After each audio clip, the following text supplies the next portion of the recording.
There's a big fear that technology will replace teachers. That's not the case. But teachers who use technology will replace those teachers who do not.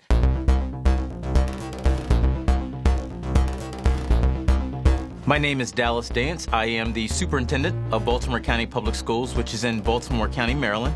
We are a horseshoe around Baltimore City with 110,000 students in 173 school centers and programs. To put this in perspective, we have a $1.6 billion budget and we have 19,000 employees. So running the day-to-day operations of that while also providing the strategic vision for 110,000 students.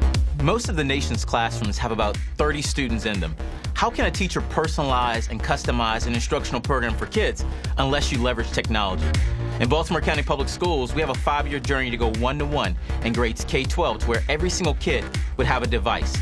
Quite essentially, we're going to be equalizing the playing field and leveling it so that regardless of the school, where a student lives, or the community, every single kid has access to information and we can personalize that learning experience for every single kid. When you think about 21st century learning, every single student needs to understand cultural differences and how to make sure they're prepared and can compete in a global economy. How do you make that happen? You have to start in elementary school. To be a superintendent today is just like being a leader as it's always been. Being visible and making sure that people understand what your vision and what your mission is. They understand you're approachable and that you understand the value of people and being people-oriented. People will tell you Dallas Dance is people-oriented. It's all about making sure we do the work together as a team.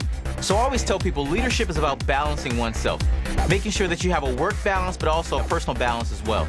So for me, my day does begin at 4:30, making sure that I spend about an hour to an hour and a half just taking care of Dallas. I work out, I meditate, I pray, just to make sure that I'm prepared mentally to support other people throughout the course of the day. Because when I leave the house at around 7 o'clock, it's game time. So making sure that I'm a servant leader to everyone else. But then my day ends right around midnight when I go to bed and I actually think about what I have to do the next day. But I also make sure that I spend time being the most important role, and that's a parent. Making sure that I FaceTime my son every single night to make sure that he understands that while I might service a lot of other children, meaning 110,000 of them, the most important role is being dad to him. So we always talk about facilitation of learning. And the teachers in the 21st century have to facilitate learning, especially when kids already have the information. If a 5-year-old already knows the capitals to the United States cities, what are we going to do in terms of what we can do with that information with the kid? They're not going to need to go into 5th grade history learning that material if the information is already provided, because hey, they can ask Siri. How do we then ask them to use that information to make it relevant to what they need to know in their lifetime?